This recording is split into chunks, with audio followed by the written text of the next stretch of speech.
How to fix TikTok message option easily and fast. Hello guys, so first thing you want to do is open the settings and then open the apps manager.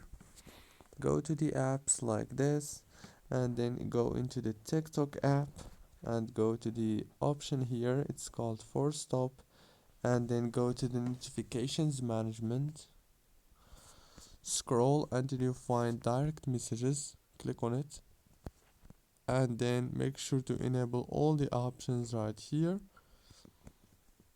And now go back into the home page, go to the Play Store and search for TikTok and click on update. You can do the same thing on iOS, Android. Don't forget to like, subscribe, and thank you so much for watching this tutorial until the very end. See you later. Thank you.